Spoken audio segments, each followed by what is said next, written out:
All right, this is the last example that you're gonna do for this assignment. And it's called the woven rose.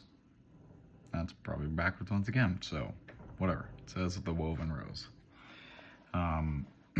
It's gonna look fancy, might seem intimidating, but it's actually fun. So let's try it.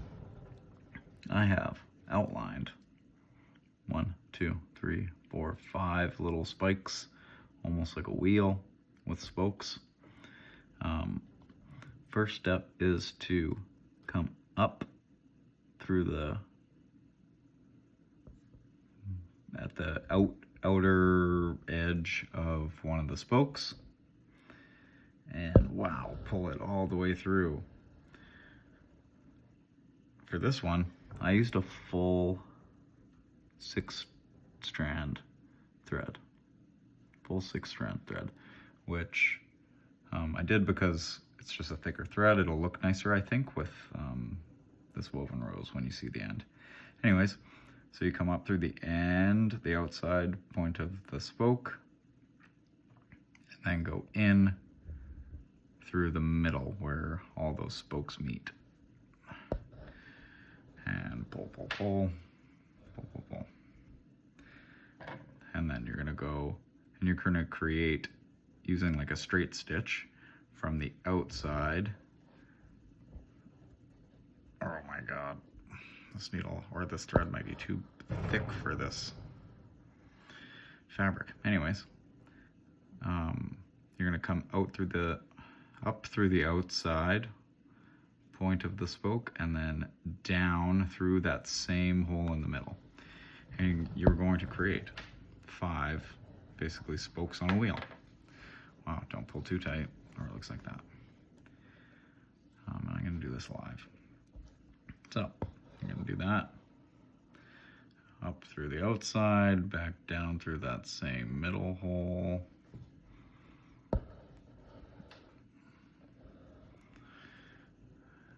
Up through the outside.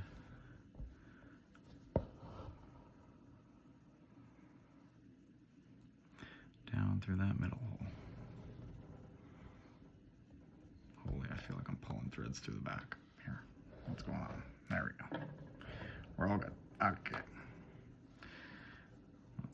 And then the last, excuse me, spoke on the wheel. Up through the outside of that spoke and down through the middle. With a little bit of force. Okay. Now, you are going to come up as close to the middle as you can, but not coming up through that same hole. So I'm gonna take my needle up through about like as close to the middle as I could. Now, we are going to weave our thread over the first thread, over this one, and under the next one. Over this one and under the next one. And you're basically just gonna weave over, under. Over this one, under this one. You're just gonna weave your thread around your spokes. Spokes of your wheel. Oops. I'm tying this one in a knot, it looks like.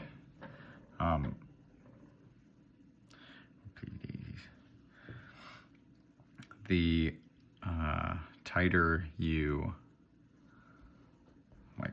or the more you weave, the tighter your rose is going to be. Like the more robust your rose is going to look. But you keep just going over the next one, under.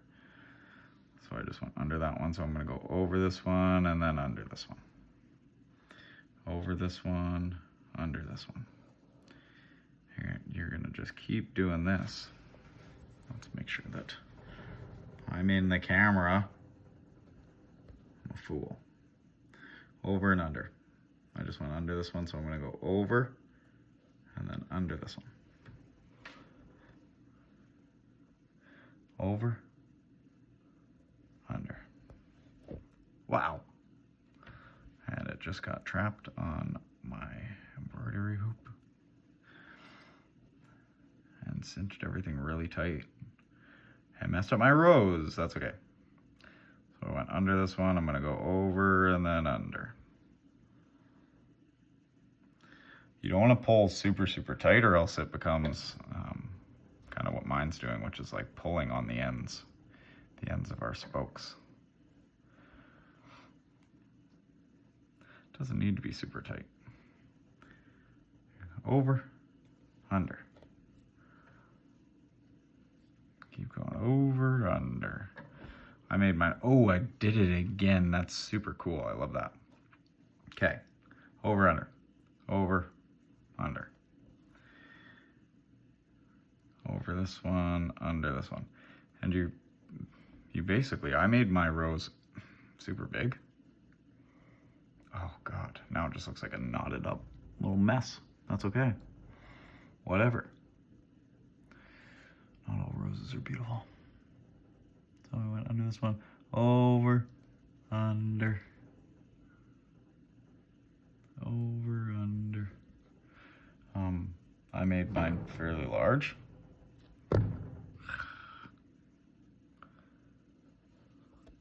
Which means I have to weave a lot more. But they don't all have to be this big. It looks like mine's like floating up to the top. There we go. Let's expose some more of my spooks. Thank you. Over and under. Over and under. Over and under. This is pretty neat. And then you just keep doing this until you get a full rose. I guess I don't necessarily have to go all the way through around to my outside, but I mean, I'm left with all this thread on this side. That's whatever. So you just keep going over and under, and eventually it looks like a beautiful rose. Look at this. Wow, magical. Anyways, when you decide that you're done, you're like, wow, this is the best woven rose in the whole world, you're going to, we'll stop right here. You're going to take your needle and thread, and you're going to kind of find a spot and push it diagonally towards the inside of the rose to try to hide it as best you can onto the inside of, through to the back side of your fabric. And you'll turn it around. It's pretty neat on this side because all of the thread is on the other side. And you're gonna do the exact same thing that we've been doing, securing our thread. Loop it underneath your thread, knot through the fabric, and tie little knots. Beautiful. Wow. Hopefully you saw half of that. That would have been cool. So then you're left with a beautiful woven rose. Wow. Magic. Embroidery is so fun. Do an example of a woven rose, please. And that's the last one you'll have to do for this example assignment of a bunch of different stitches. Should look something like this. Not exactly, but something. Here's the example so that you can read it. We have our running stitch, which is our first one. Back stitch is our second. Satin stitch was our third. Stem stitch was our fourth. And woven stitch was our fifth. This is what I want